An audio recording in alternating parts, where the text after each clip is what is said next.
चलो हम लोग ना सेकेंड चैप्टर स्टार्ट करते हैं, ठीक है। फर्स्ट वाला हम लोग पहले पढ़ चुके थे। इससे पहला चैप्टर इंट्रोडक्शन था माइक्रो इकोनॉमिक्स के बारे में, इंट्रोडक्शन माइक्रो इकोनॉमिक्स, ठीक है। सूक्ष्म अर्थशास्त्र या व्यष्टि अर्थशास्त्र एक परिचय, ये हम लोग पढ़ चुके थे पहले। आज हम लोगों का जो चैप्टर स्टार्ट होता है वो कर ले, यहाँ से कर लेते हैं। अर्थव्यवस्था की केंद्रीय समस्याएं यानी सेंट्रल प्रॉब्लम्स ऑफ है ना इकोनॉमी, ठीक है। तो अर्थव्यवस्था की केंद्रीय समस्याओं को जानने के पहले हम लोग पहले ये समझ लेते हैं कि अर्थव्यवस्था क्या होता है, ठीक है। तो अर्थव्यवस्था यहाँ पर कहने का मतलब होता है कि जहां पर कोई अपने जीवन यापन के लिए, अपने जीवन को यापन मतलब क्या, अपने जीवन को काटने के लिए, जिंदगी को काटने के लिए कुछ ना कुछ रुपया पैसा से संबंधित काम करे, ठीक है। चाहे वो खर्च करे, कमाए या फिर कहीं पर इन्वेस्टमेंट करे, तीन ही काम कर सकता है ना पैसा का, ठीक है। या किसी प्रोडक्शन के वर्क में लगा सकता है ना। तो चार काम हो गया। तो हम लोग देखते हैं आगे क्या बताया। एक अर्थव्यवस्था ऐसी व्यवस्था को प्रदर्शित करती है जिसके अंतर्गत उस क्षेत्र के व्यक्ति अपनी आजीविका अर्जित करने के लिए भिन्न भिन्न आर्थिक क्रियाएं करते हैं। यानी अर्थव्यवस्था एक ऐसी व्यवस्था को प्रदर्शित करता है जहां पर रहने वाला जो लोग है वो अपने आजीविका मतलब क्या, जीवन यापन को करने के लिए डिफरेंट टाइप का आर्थिक क्रिया करेगा, यानी फाइनेंसिंग एक्टिविटीज करेगा, इकोनॉमिक एक्टिविटीज करेगा, ठीक है। आगे है आर्थिक क्रियाओं का अर्थ स्तर अर्थव्यवस्था की प्रकृति को बताता है। अब हम जो काम कर रहे हैं, हमारा जो स्तर है, ठीक है, वो किस चीज को बताएगा, अर्थव्यवस्था की प्रकृति को। अब जैसे गांव में रहने वाला आदमी किसान वाला काम करता है, खेती करता है, यानी वहां का जो अर्थव्यवस्था है वो खेती वाला है, ठीक है। कहीं पर इंडस्ट्रियल होता है, ज्यादा उद्योग का काम हो रहा है तो वहां पर इंडस्ट्रियल अर्थव्यवस्था है, ठीक है। तो इसी तरीके से औद्योगिक। आगे है कि आर्थिक क्रियाओं के स्तर पर ही अर्थव्यवस्था को अल्प विकसित अथवा विकसित श्रेणी में वर्गीकृत किया जाता है। यानी हमारा जो काम है, हमारा जो आर्थिक क्रिया है, उसी के अकॉर्डिंग हम लोग पूरा अर्थव्यवस्था को ये बोलेंगे कि ये विकसित है और ये अर्ध विकसित है या विकासशील है, ठीक है। आदमी का जो काम है वही काम बताता है कि हमारा जो अर्थव्यवस्था है वो अभी क्या है। आगे है कि प्रत्येक अर्थव्यवस्था किसी न किसी आर्थिक प्रणाली के अधीन आर्थिक क्रियाओं का संचालन करती है। अब जितना सारा अर्थव्यवस्था है, चाहे वो खेती वाला काम करे या इंडस्ट्रियल हो, विकासशील हो, विकसित हो, या हम लोगों का कोई भी काम हो, वो किसी ना किसी अर्थव्यवस्था से निश्चित बिलोंग करता है, ठीक है, किसी ना किसी से। इस प्रकार अर्थव्यवस्थाओं के प्रकार आर्थिक प्रणाली की प्रकृति के आधार पर बांटे जाते हैं। यानी इस प्रकार से हम लोग कह सकते हैं कि जो हमारा अर्थव्यवस्था का जो प्रकार है वो किस अकॉर्डिंग बांटा जाता है, तो आर्थिक प्रणाली की प्रकृति के आधार पर। हम लोगों का जो डेली का जो काम है उसी के अकॉर्डिंग हम लोग अर्थव्यवस्था को अलग अलग प्रकार में बांटते हैं। अब है अर्थव्यवस्थाओं के प्रकार, यानी अर्थव्यवस्था कितने प्रकार के होते हैं, ठीक है। टाइप्स ऑफ इकोनॉमिक्स और या अथवा विभिन्न आर्थिक प्रणालियां और वेरियस इकोनॉमिक सिस्टम्स। देखो इस इकोनॉमिक सिस्टम में बताया गया कि हम लोग अलग अलग तीन इकोनॉमिक सिस्टम को लेते हैं, ठीक है। कैपिटलिस्ट इकोनॉमी और मार्केट इकोनॉमी, अगला वाला सोशलिस्ट इकोनॉमी और कंट्रोल्ड इकोनॉमी, और इसके बाद वाला है हमारा मिक्स्ड इकोनॉमी, अलग अलग टाइप का।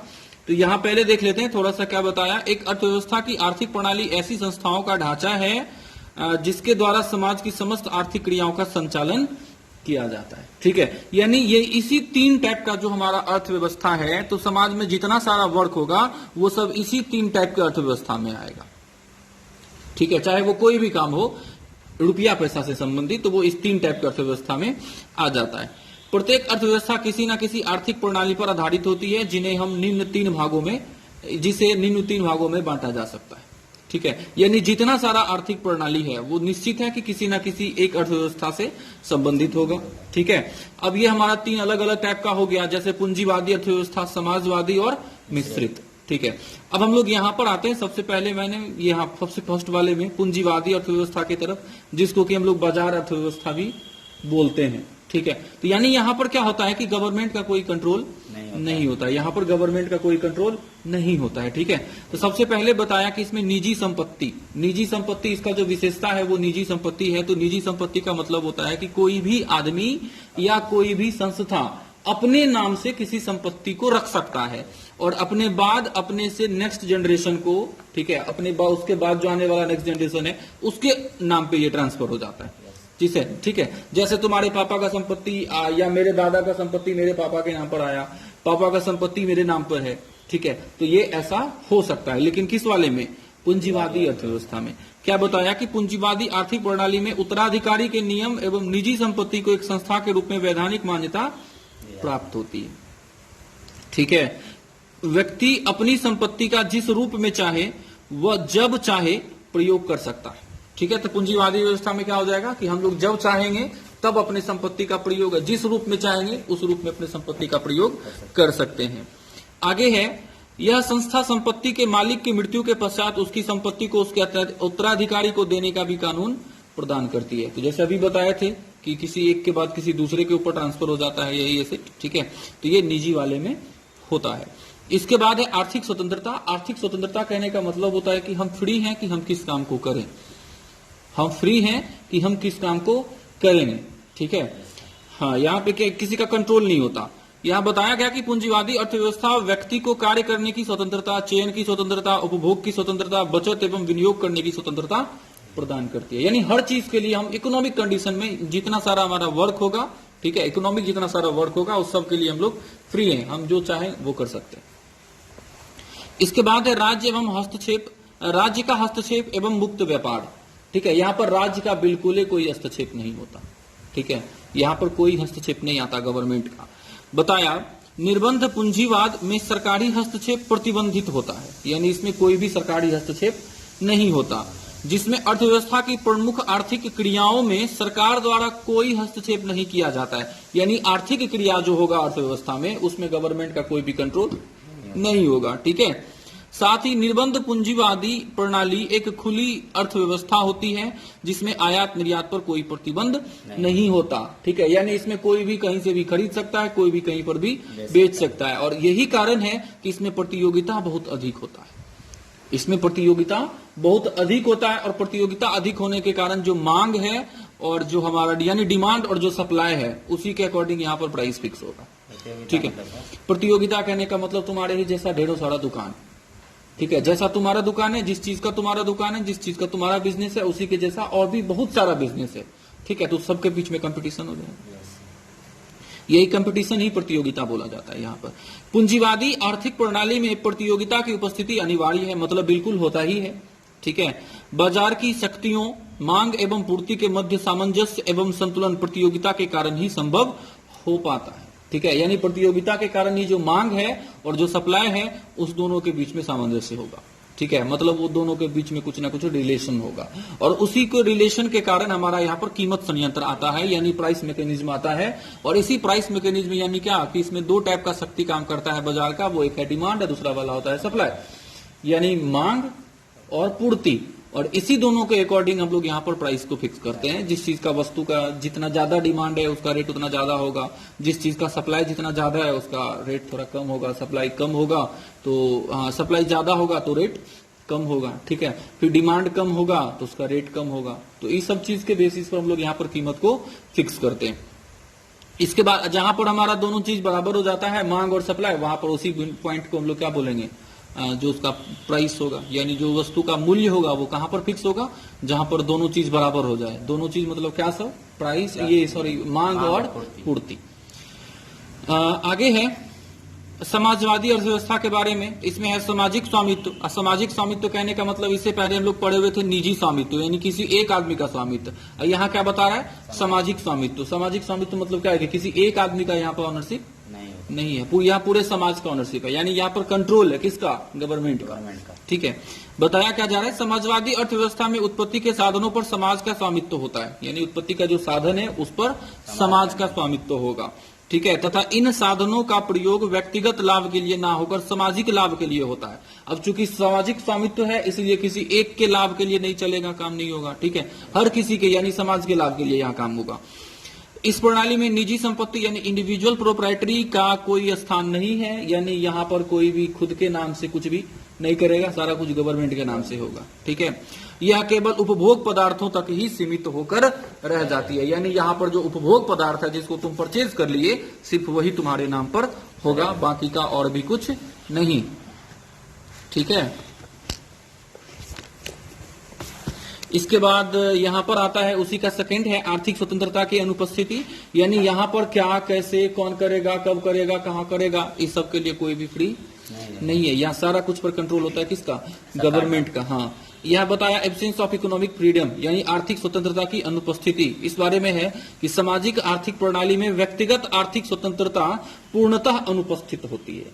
जो आर्थिक इसमें स्वतंत्रता था हमारा निजी वाले में, ठीक है, यानी कैपिटलिस्ट वाले में, पूंजीवादी में, यह बिल्कुल अनुपस्थित होता है ही नहीं। क्या, कैसे यानी व्हाट, हाउ एवं कितना यानी हाउ मच आदि प्रश्नों का समाधान सरकार तथा केंद्रीय नियोजन संस्था स्वयं समाज की आवश्यकता को ध्यान में रखकर करती है। यानी क्या प्रोडक्शन हो, कैसे प्रोडक्शन हो, कितना प्रोडक्शन हो, या और भी ढेर सारा चीज, ठीक है, जो इकोनॉमिक से रिलेटेड होगा, पैसा से संबंधित होगा, उस सब को कौन ये करेगा? कंट्रोल गवर्नमेंट करेगा, सरकार करेगा, ठीक है। व्यक्तिगत स्तर पर व्यक्ति को केवल अपनी अर्जित आय को व्यय करने की स्वतंत्रता होती है। यानी तुम इसलिए फ्री हो कि तुम अपना पैसा जो कमाए हो उसको कैसे खर्चा करते हो, बस खर्च करने के लिए आदमी फ्री है। इसके बाद है कीमत संयंत्र की गौण भूमिका। यानी यहाँ जो कीमत संयंत्र है उसको यहाँ पर हम लोग नहीं देते हैं वैल्यू, यानी उसका कम वैल्यू होता है। कीमत संयंत्र क्या था? तो प्राइस, और हम लोग प्राइस देखे थे, प्राइस को फिक्स करने के लिए देखे थे मांग और जो हमारा पूर्ति दोनों एक जगह होता था, दोनों बराबर होता था, तो मूल्य हम लोग फिक्स करते थे। लेकिन यहाँ पर इस चीज को हम लोग ध्यान में नहीं रखेंगे। यहाँ क्यों नहीं ध्यान में रखेंगे? क्योंकि यहाँ सरकारी है, कंट्रोल है, गवर्नमेंट का कंट्रोल है। इस वजह से गवर्नमेंट काम करता है समाज के कल्याण के लिए, ठीक है। समाज के कल्याण के लिए जब काम करेगा गवर्नमेंट, तो वो देखेगा कि कहां पर समाज का कल्याण ज्यादा हो रहा है, ठीक है, तो उसी चीज का प्रोडक्शन होगा जो समाज के कल्याण के लिए यूज किया जा रहा है, और प्राइस भी उसका उतना ही फिक्स होगा जो समाज के कल्याण के लिए ज्यादा अच्छा हो, ठीक है। बताया कि पूंजीवाद की भांति समाजवाद में कीमतों का निर्धारण कीमत संयंत्र यानी मांग एवं पूर्ति की संयंत्र शक्तियों द्वारा नहीं किया जाता है, बल्कि सरकार स्वयं अपने अनुभव के आधार पर कीमत निर्धारण करती है। यानी गवर्नमेंट ही इसका प्राइस का फिक्स करेगा। आर्थिक क्रियाओं के लिए लेखा कीमतों का प्रयोग किया जाता है, जिसका निर्धारण सरकार स्वयं उत्पादन लागत एवं सामाजिक हित को ध्यान में रखकर करती है। यानी गवर्नमेंट देखेगा कि इसका कॉस्ट क्या आया, इसका प्रोडक्शन का कॉस्ट क्या आया, यानी उत्पादन पर खर्च कितना हुआ, और समाज का कल्याण किस रेट पर हो जाएगा, मतलब उस रेट से थोड़ा सा बढ़ा के, ठीक है, कम से कम प्रॉफिट लेकर, क्योंकि गवर्नमेंट का काम होता है समाज का कल्याण करना, ठीक है। लेखा कीमतें प्रायः उत्पादन लागत से थोड़ी ऊंची होती है, बताया पहले ही। इसके बाद है प्रतियोगिता की अनुपस्थिति। प्रतियोगिता की अनुपस्थिति इसलिए क्योंकि सारा चीज किसके कंट्रोल में है? गवर्नमेंट के कंट्रोल में। अब देखो तो ट्रेन, दूसरा कोई ट्रेन चल रहा है अभी, सरकारी ट्रेन को छोड़कर प्राइवेट ट्रेन नहीं चला पा रहा ना, क्योंकि वो पूरे गवर्नमेंट के कंट्रोल में है, ठीक है। इस वजह से ऐसा नहीं हो रहा। हाँ, समाजवादी में वो चला गया। बताया क्या? एब्सेंस ऑफ कंपटीशन, यानी समाजवादी आर्थिक प्रणाली में नियोजन एवं निर्देशन यानी प्लानिंग एंड डायरेक्शन होने के कारण प्रतियोगिता का सामान्यता अभाव पाया जाता है। यानी यहाँ पर प्रतियोगिता का अभाव होगा। तो ये दो टाइप का इकोनॉमी हुआ। दो टाइप की इकोनॉमी के बाद अगला वाला आता है मिश्रित अर्थव्यवस्था यानी कि मिक्स्ड इकोनॉमी, ठीक है। इस बारे में ये तीसरा वाला है। तीसरे वाले में यहाँ दोनों चीज मिला हुआ है, ठीक है, यानी इसमें दोनों का विशेषता होगा, पूंजीवादी का भी और समाजवादी का भी। तो बताया क्या है कि निजी एवं सार्वजनिक संपत्ति का सह अस्तित्व, ठीक है, यानी इसमें दोनों होगा, निजी भी होगा और समाजवादी भी होगा, सार्वजनिक भी होगा। को existence of private and public ownership, इस बारे में है कि मिश्रित अर्थव्यवस्था में निजी एवं सार्वजनिक दोनों क्षेत्र एक साथ पाए जाते हैं। मिश्रित वाले में निजी और सार्वजनिक दोनों एक साथ होगा। हमारे देश में ना मिश्रित अर्थव्यवस्था ही है। कुछ कामों पे सरकार का नियंत्रण रहता है और कुछ कामों पे कुछ गवर्नमेंट और कुछ प्राइवेट सेक्टर दोनों। इस प्रणाली में व्यक्तिगत संपत्ति एवं लाभ उद्देश्य को उचित मान्यता प्राप्त होती है। यानी यहाँ पर एक तो हम लोग देख लिए कि इस प्रणाली में संपत्ति जो व्यक्तिगत संपत्ति है उसको, अब दूसरा वाला हम लोग देख रहे हैं लाभ उद्देश्य, दोनों को क्या है, उचित मान्यता प्राप्त होती है, ठीक है। उचित मान्यता प्राप्त होने का मतलब क्या हो गया कि यहाँ पर तुम निजी संपत्ति तो रख ही सकते हो, लेकिन ऐसा तुम नहीं कर सकते हो कि तुम चाहो तो अगर मैक्सिमम प्रॉफिट को अर्न करना, तो वो यहाँ पर संभव नहीं हो पाता है, ठीक है। इसको थोड़ा सा और निकाल देंगे। रुको तो इसको थोड़ा जूम कर देते हैं।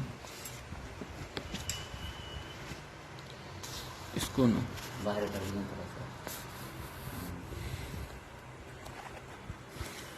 ठीक।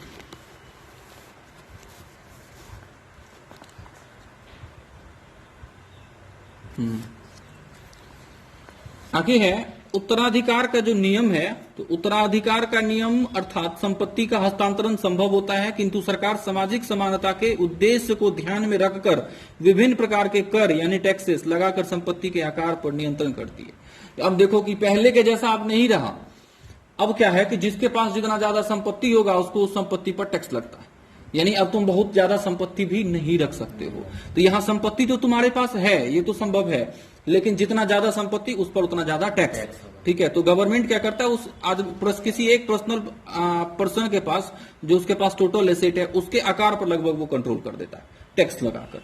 जितना ज्यादा तुम्हारा संपत्ति बढ़ता जाएगा उस पर उतना ज्यादा टैक्स तुम्हारे पर लगता चला जाएगा। हाँ, इसके बाद है आर्थिक स्वतंत्रता। यहाँ आदमी फ्री होता है, ठीक है, मिक्स्ड वाले में भी, कि वो क्या करना है उसको, ठीक है, लेकिन कैसे करना है या कुछ कुछ उसमें ऐसा चीज होगा जिस पर गवर्नमेंट का कंट्रोल होगा। इस बारे में देख लेते हैं इकोनॉमिक फ्रीडम के बारे में। मिश्रित अर्थव्यवस्था में यद्यपि ये पर्याप्त सरकारी हस्तक्षेप पाया जाता है, फिर भी व्यक्तिगत आर्थिक संस्था की उपस्थिति के कारण कुछ सीमित एवं निर्धारित क्षेत्रों में व्यक्ति को चुनाव की, उत्पादन, विनियोग एवं बचत की स्वतंत्रता प्राप्त होती है।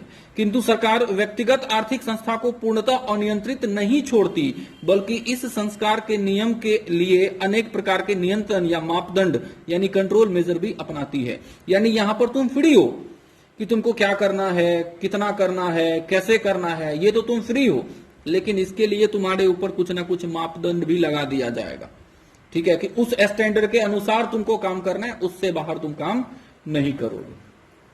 ठीक है, तो जब आगे बढ़ोगे ना, कंपनी सब के बारे में देखोगे, तब कंपनी के बारे में देखोगे कि आदमी फ्री तो है कि वो कौन सा कंपनी ओपन करे, लेकिन फिर आदमी को यहाँ पर रजिस्ट्रेशन करवाने का गवर्नमेंट कंट्रोल कर लेता है कि तुमको जैसा काम तुम जैसा बोल रहे हो वैसा ही करना चाहिए और उससे बाहर तुम काम नहीं कर सकते हो। लाइसेंस टाइप का, यानी कुछ चीज के लिए गवर्नमेंट फ्री करता है और कुछ चीज उस पर कंट्रोल लगा देता है।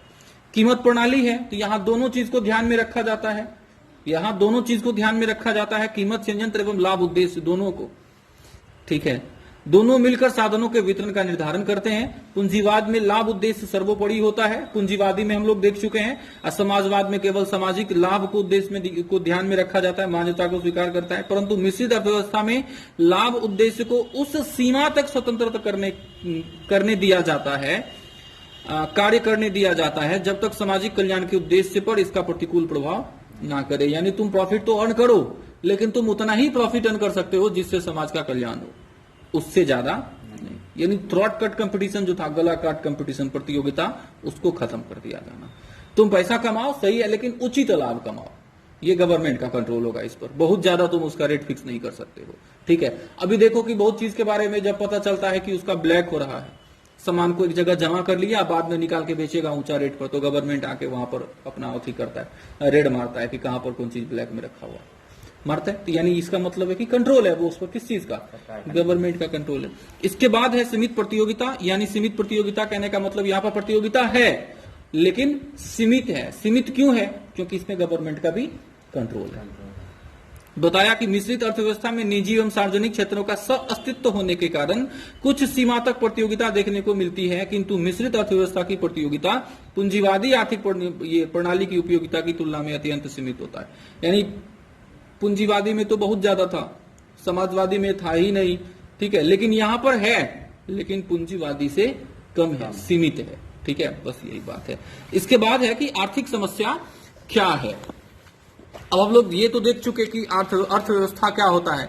अब हमारा जो अगला टॉपिक है, वो अगला टॉपिक क्या बता रहा है कि आर्थिक समस्या क्या है, what is an economic problem. तो हम लोग जान रहे हैं, हम लोग पहले भी पढ़े हुए हैं इस चीज को, कि आदमी के पास जो सोर्सेस होता है वो लिमिटेड होता है, जबकि आदमी का जो आवश्यकता है वो असीमित होता है, अनलिमिटेड होता है। आदमी पैसा तो कम कमाता है लेकिन खर्च उसके पास बहुत ज्यादा है, या जो आदमी पैसा नहीं भी कमाता है उसका भी कुछ ना कुछ खर्चा है। ठीक है, और हर कोई चाहता है कि हम अच्छा लाइफ स्टाइल लें। अच्छा लाइफ स्टाइल के लिए अच्छा रिसोर्सेस भी होना चाहिए तुम्हारे पास, है ना, बहुत ज्यादा रिसोर्सेस होना चाहिए। क्या बताया कि मानवीय आवश्यकताएं असीमित होती है और उन्हें संतुष्ट करने के लिए मानव के पास साधन सीमित होते हैं। सीमित साधनों से असीमित आवश्यकताओं की संतुष्टि एक समस्या है। समस्या तो उत्पन्न होगा, है ना। पैसा कम है, आवश्यकता ज्यादा है, तो यहाँ निश्चित है कि उसको संतुष्ट करने के लिए हमारे पास जो पैसा का कमी है वो एक प्रॉब्लम क्रिएट करेगा। इसको संतुलन करने के लिए अब आगे बढ़ते हैं थोड़ा। असीमित आवश्यकता एवं सीमित साधन के घटक परिवार और अर्थव्यवस्था दोनों पर लागू होती है। यहां कहने का मतलब हुआ जो कम पैसा है वो एक परिवार के लिए भी कम पैसा है और एक देश के लिए भी कम पैसा है। Yes sir. हमारे भारत के पास अगर बहुत ज्यादा पैसा होता तो आज वो अमेरिका के बराबर होता। हाँ, यस सर। और फिर ऐसा भी तो है कि हमारे परिवार के पास ही नहीं बल्कि हमारे समाज के पास भी पैसा का कमी है, देश के पास भी और बिहार मतलब स्टेट के पास भी। ठीक है, चाहे वो अर्थव्यवस्था हो या कोई परिवार हो, पैसा का कमी अभी दोनों झेल रहा है। ठीक है, एक परिवार की आय सीमित होती है जबकि उसकी आवश्यकताएं असीमित होती है, अर्थात एक परिवार अपनी सीमित आय से अपनी सभी आवश्यकताओं को संतुष्ट नहीं कर सकता। अभी तुम पापा को बोलो कि हमको टाटा नेक्सॉन चाहिए एक 4 व्हीलर, ला देंगे? क्यों नहीं ला देंगे? क्योंकि रिसोर्सेस का यहाँ पर कमी है। ठीक है, जो रिसोर्सेस है उसका कमी है। अभी अगर हम भारत सरकार को बताते हैं या भारत सरकार अगर चाहे कि हर किसी के घर में हम एसी लगा देते हैं, हर किसी को एक 4 व्हीलर दे देते हैं, संभव है? क्यों नहीं संभव है? क्योंकि रुपया पैसा का कमी हो जाएगा। ठीक है, तो इसी प्रकार एक अर्थव्यवस्था के पास भी साधन सीमित होती हैं और साधनों की इस सीमितता के कारण एक अर्थव्यवस्था के लिए यह संभव नहीं होता कि वह अपने सभी नागरिकों की सभी आवश्यकताओं की पूर्ति के लिए प्रत्येक वस्तु का प्रचुर मात्रा में उत्पादन कर सके।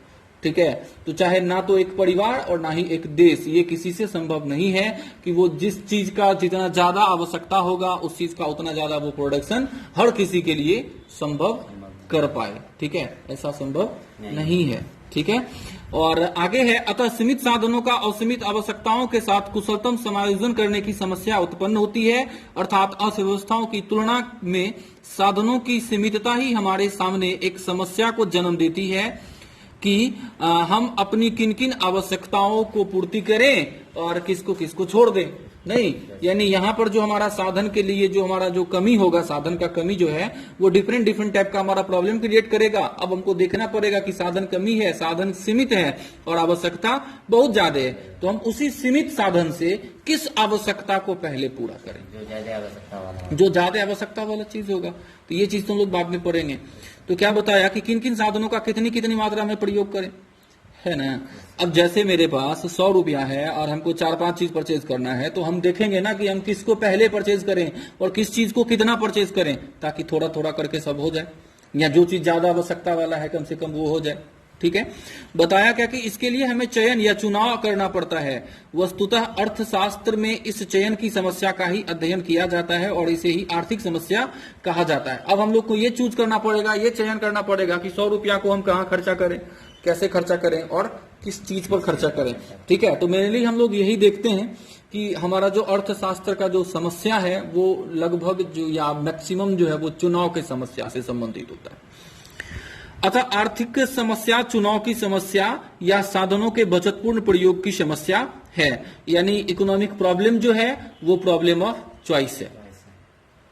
और आगे है, दूसरे शब्दों में आर्थिक समस्या का संबंध सीमित साधनों का प्रयोग और सीमित आवश्यकताओं के वैकल्पिक प्रयोग से होता है।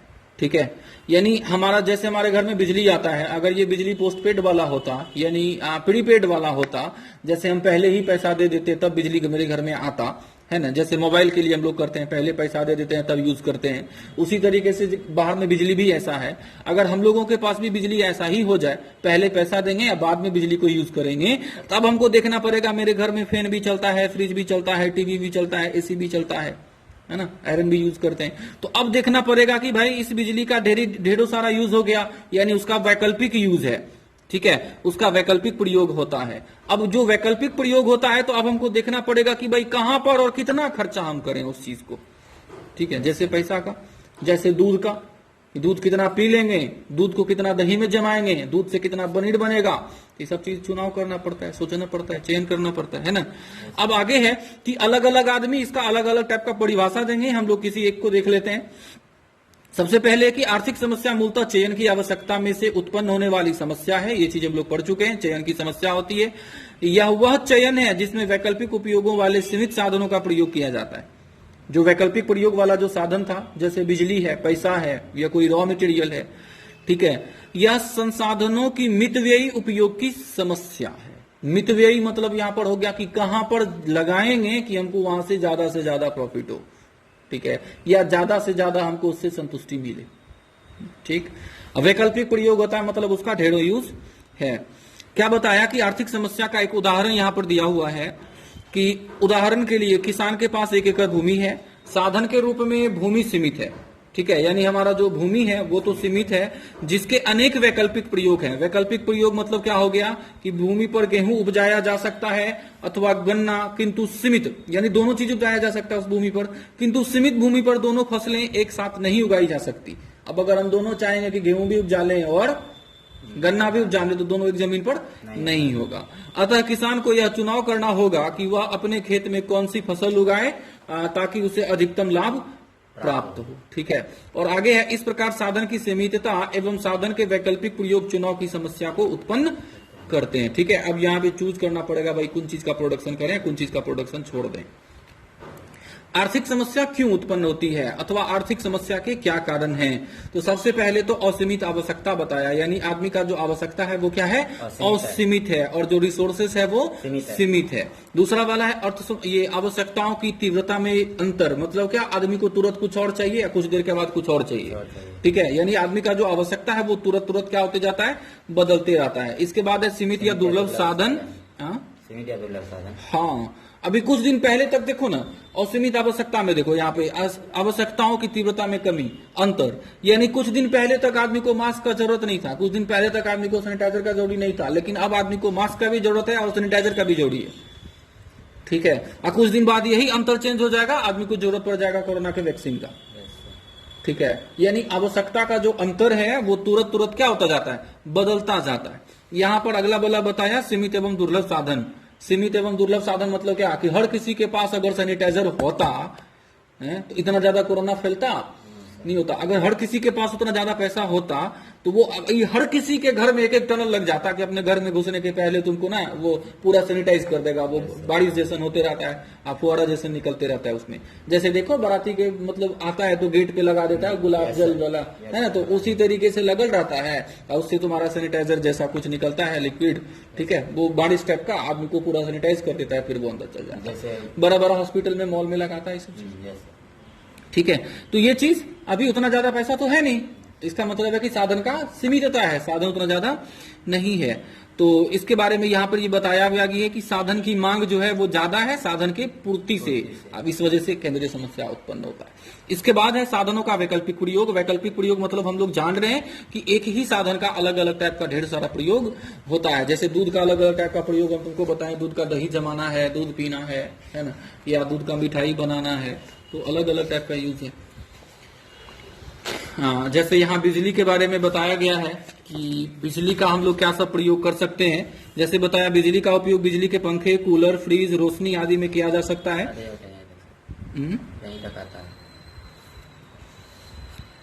किया जा सकता है। अतः यहाँ भी हमारे सामने यह समस्या उत्पन्न हो जाती है कि हम किस साधन को किस काम के लिए प्रयोग करें। इसके बाद वाला एक और आता है चयन या चुनाव की समस्या। तो इतना चीज को हम लोग पढ़ ही चुके हैं। इसके बाद सबसे आखिरी वाला जो ये चयन और चुनाव की समस्या है, यही हमारा केंद्रीय समस्या है, ठीक है, कि हमारे पास रिसोर्सेस कम है, उसका हम बहुत तरीके का यूज कर सकते हैं, है ना, एक ही रिसोर्सेज का बहुत तरीके से यूज होता है। तो भाई कहां पर हम उसका यूज करें ताकि ज्यादा से ज्यादा हमको प्रॉफिट या ज्यादा से ज्यादा हमको संतुष्टि मिल सके, यही चीज हमारा क्या है, चयन या चुनाव की समस्या है। बताया कोई भी व्यक्ति, परिवार या देश अपनी सीमित साधनों से अपनी सभी आवश्यकताओं को पूरा नहीं कर सकता, इस चीज को हम लोग पहले पढ़ चुके हैं। अतः उनके सामने यह समस्या बनी रहती है कि वह अपने कौन से साधन को कितनी मात्रा में कौन सी आवश्यकता की पूर्ति में लगाए, ठीक है, कि यानी जो साधन है हमारे पास उसको कितनी मात्रा में या किस आवश्यकता पर हम लोग लगाएंगे, ठीक है। अन्य शब्दों में उनके सामने चयन की समस्या उत्पन्न हो जाती है और चयन की समस्या ही आर्थिक समस्या कहलाती है, ठीक है। तो हम लोग ऊपर जितना सारा चीज पढ़ चुके हैं, उन सभी चीजों को पढ़ने के बाद तुम लोगों को फाइनली यही पता चला जो समस्या है वो चयन, जो केंद्रीय समस्या है वो चयन की समस्या है या चुनाव की समस्या है। अब आगे आता है अर्थव्यवस्था की केंद्रीय समस्याएं, यानी central problems of an economy. तो central problem of an economy को हम लोग यहाँ पर अलग अलग तीन चीज में समझ सकते हैं। जैसे क्या उत्पादन किया जाए तथा कितनी मात्रा में उत्पादन किया जाए। दूसरा वाला होता है उत्पादन कैसे किया जाए। तीसरा वाला होता है उत्पादन किसके लिए किया जाए, ठीक है, यानी व्हाट, हाउ एंड हुम। ये अलग अलग 3 टाइप का समस्या होता है। यहां थोड़ा सा पढ़ो। अर्थव्यवस्था से अभिप्राय उस प्रणाली से होता है जिसके द्वारा समाज की समस्त आर्थिक क्रियाओं का संचालन किया जाता है, ठीक है, यही चीज हम लोग अर्थव्यवस्था को पढ़े हुए हैं। अर्थव्यवस्था क्या होता है? तो एक आर्थिक प्रणाली होता है जिसके अकॉर्डिंग हमारा जितना सारा आर्थिक वर्क होता है या आर्थिक काम होता है वो इसी के अंदर आता है। प्रत्येक देश किसी न किसी आर्थिक प्रणाली पर आधारित होता है, ठीक है, यानी जितना सारा देश है वो प्रत्येक कोई ना कोई आर्थिक प्रणाली पर आधारित है। आर्थिक प्रणालियों के प्रमुख रूप हैं समाजवादी, पूंजीवाद, समाजवाद और मिश्रित अर्थव्यवस्था। इस चीज को हम लोग पहले पढ़ चुके। आर्थिक प्रणाली की भिन्नता के अनुसार अर्थव्यवस्था का संचालन भी भिन्न भिन्न होता है, ठीक है, किंतु साधनों की सीमितता एवं उसके वैकल्पिक प्रयोगों तथा आवश्यकताओं की अनंतता के कारण, अनंतता मतलब क्या? बहुत ज्यादा, खत्म नहीं होना, हाँ, अंत ना हो, के कारण ही साधनों एवं साध्यों के बीच उपयुक्त तालमेल बैठाने की समस्याएं प्रत्येक आर्थिक प्रणाली में विद्यमान रहती हैं। इन्हें ही अर्थव्यवस्था की केंद्रीय या मूलभूत समस्याएं कहते हैं। यानी यहाँ पर जो समस्या है वो निश्चित है, वो किस चीज से रिलेटेड होता है? तो एक तो हो गया हमारे पास जो समस्या, ये रिसोर्सेस कम है, और दूसरा वाला आर्थिक, ये क्या बोलते हैं, असीमित आवश्यकता। इन दोनों के बीच में जो हम लोग तालमेल बैठाते हैं, यही तालमेल हमारा केंद्रीय समस्या होता है। तो मेनली ये 3 टाइप का होता है, व्हाट, हाउ एंड हुम, क्या, कैसे और कितना या किसके लिए। चलो, हाँ, कितना तो इसी में आ जाता है। तो प्रोफेसर सैमुएल्सन के अनुसार प्रत्येक अर्थव्यवस्था में साधनों के आवंटन की निम्न 3 मौलिक समस्याएं होती है, ठीक है, यानी 3 टाइप का हमारा समस्या आया। वो 3 टाइप का समस्या क्या सब है कि क्या उत्पादन किया जाए तथा कितनी मात्रा में उत्पादन किया जाए, दूसरा वाला है उत्पादन कैसे किया जाए, और तीसरा वाला आता है उत्पादन किसके लिए किया जाए। तो अलग अलग 3 टाइप का समस्या हो गया। आगे क्या उत्पादन किया जाए तथा कितनी मात्रा में उत्पादन किया जाए, इसको थोड़ा डिस्क्राइब किया गया है। यहां पर देखते हैं इसको थोड़ा क्या है बता रहा है इस बारे में। तो बताया कि अर्थव्यवस्था की पहली केंद्रीय समस्या का संबंध चयन की समस्या से है, यानी किस चीज का प्रोडक्शन करें, कितना प्रोडक्शन करें, ठीक है, तो ये चयन से संबंधित है।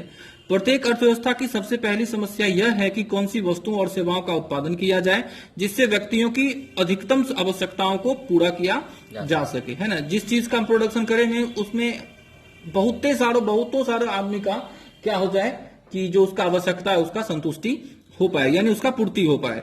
साधनों की सीमितता एवं उनके वैकल्पिक प्रयोग के कारण प्रत्येक अर्थव्यवस्था को यह चुनाव करना पड़ता है कि किन आवश्यकताओं को संतुष्ट किया जाए और किन आवश्यकताओं को छोड़ दिया जाए।